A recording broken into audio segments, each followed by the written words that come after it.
Самцхан шинэлэг шинэдэр эхлэж байна.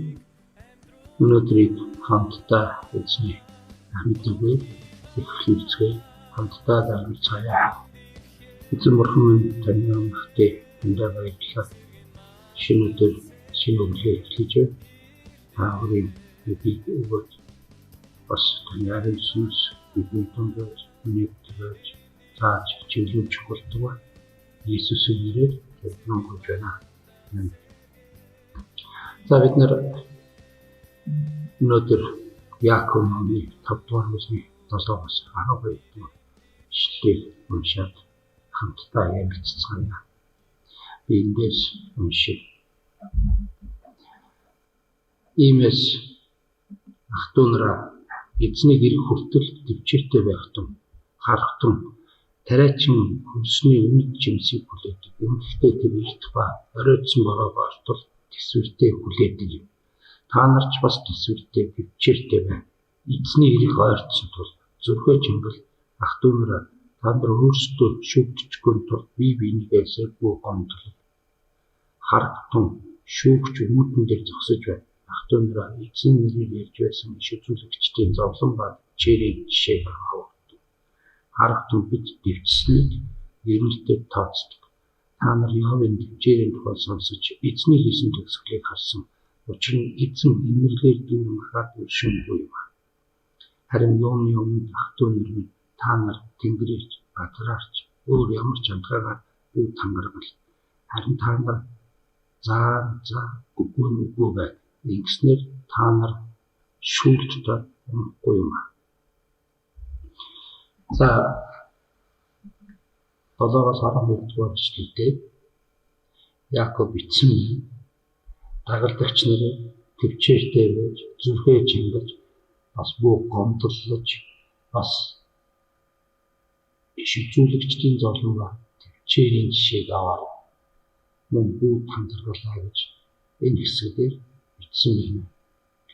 Тэгэхээр бид асууж болох юм юуг төвчтэй юм бэ гэж. Энд хэлэхдээ эзнийг ирэх хүртэл төвчээртэй байгаарай гэсэн. Бидний амьдарч байгаа зорилго маань чухам юу вэ гэдгийг бид ойлгох хэрэгтэй. Бид эзнийг хүлээж байгаа хүмүүс Иесус Христ удахгүй хэрнэ.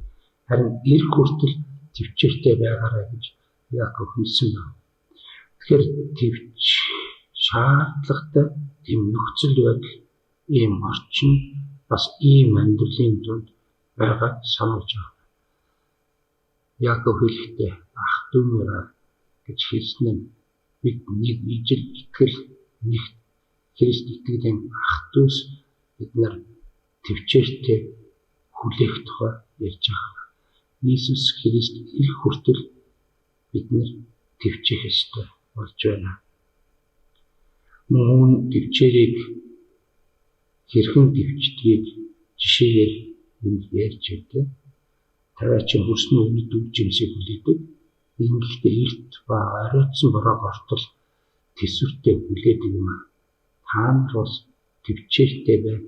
Эзэн ирэх ойртсон тул зүрхээ чангалаа гэж хэлсэн. Тэгэхээр эзэн хэн бэ?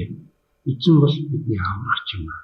Тэр миний эзэн ирнэ гэж бодоод зүрхээ чангалан хүлээх тухай ярьж байна. Тариачин бороо хүлээдэг.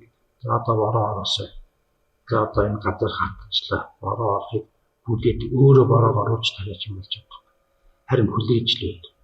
Бид ч сайхан эзний хизээ ирэхийг мэдэхгүй ч бид эзэн маань ирнэ гэж бодоод зүрхээ чангалан хүлээх ёстой тухай ярьж байна. Мөн ингэж хүлээх зуур бид өнөөдрийнхөө амьдралдаа Христийн дагаж амьдарч байх үедээ шүүгдэхгүй тул нэг нэгнийхээ эсрэг бүх гомдлоо гэж заасан байна. Хэрвээ бид гомдлох юм бол нэг нэгэндээ гомдлох юм бол бид нар шүүгдэх юм байна гэж эндээс шууд ойлгож болж байна. Шүүгч үүдэн дээр зогсож байна гэж хэлсэн байна. ах トゥ нараа эзний нэрээр ярьж байсан иш үзүүлэгчдийн зурган ба төвчээрийн жишээг авахтун гэсэн. Библиэлд маш олон иш үзүүлэгч нар зовлон зүдгүү хачлаг донд дэвтсэн тухай зөндөө олон түүхэд бид нэр уншсан байна. Энд жишээ болоод дэвтснийг нь ерөөлтөд тооцдог Явн төвчээрийн тухай энд бичсэн байна. Явн дэвтсэн. Тэгээд эзний хийсэн түүний амьдралд хийсэн төгсгөлийг бид бас уншсан. Тэгээд эзэн бол эмнэлгээр дүүрэн хараад өршөөнгүй юм а гэж бичсэн байна. Бид эндээс Явын түүхийг бас санаж болох юм.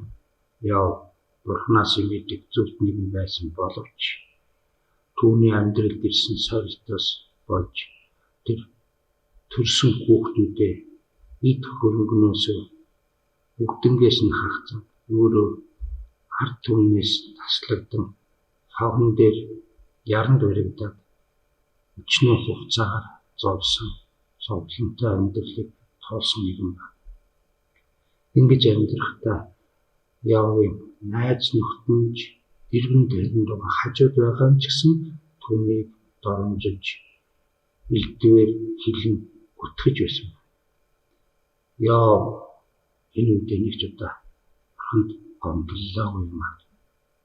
Түүний итгэл нь түүний дэвчээр нь эцэстээ эмнэлгээр дүүрэн өршөөлт урхны ивэлэг авсан юм. Тэр утгаас илүү хоёр дахин ирүүгдсэн байдаг тухай бид уншсан. Ийм дэвчээр бидэнд жишээ болох юм. Бүгдээр хамтдаа тэсцгээ, бас дэвжцгээ. Дэвжих шалтгаан бол бидний эзэн Есүс Христ ирэх юм. Харин энэ үедээ бид юугаарч тангаргалж болохгүй гэдгийг Яаков хэлж байна. Эсвэл эзнийг дагаж заагаж хэрэгтэй, гин үгүй гэж хэлэхдээ гэдэг. Үгүй гэж хэлэх хэрэгтэй энд бичсэн байна. Учир нь ингүүл шүүлтийн дор унахгүй гэсэн. Хамтдаа залбирцгаая. Өнөөдөр ч гэсэн бидний амьдралд ямар нэгэн асуудал, зовлон, бэрхшээл тохиолдвол эзнийгээ хүлээж байгаа тэр дэвчээрийг санацгаая. Мөн зөвхөн чанга ойлгоцгаая. Гомдлохгүй байцгаая. Бас дэвчээрийн жишээнүүдийг санаж амьдрья. Хамтдаа залбирцгаая. Эзэн минь гингээ баярлалаа. Өнөөдөр яг хүмүүс бид уншлаа. Эзэн та бидэнд төвчээрээ, эзний гэр бүл төвчээрээ битгий гомдлохоор орсон. Бас битгий тангараг тавиараа гэсэн. Эзэн минь бидний гэр бүлдээ заавал үгүй тодорхой хэлж чадах туслаараа эзэн минь өнөөдрийн туслаараа бид хамгаалаарай. Таны төвчээрийг, таны загалмаа дээр өөрийгөө төвсөн төвчээрийг өргөж чадлыг бидэнд өнөөдөр өгөөч гэж Иесусийн нэрээр залбирч байна. Өнөөдөр эзэн тантай хамт байх болтугай асуудал болгоныг төвчиж, үлдсэж Иесус Христийг санаа амьдарцгаая. Эзэн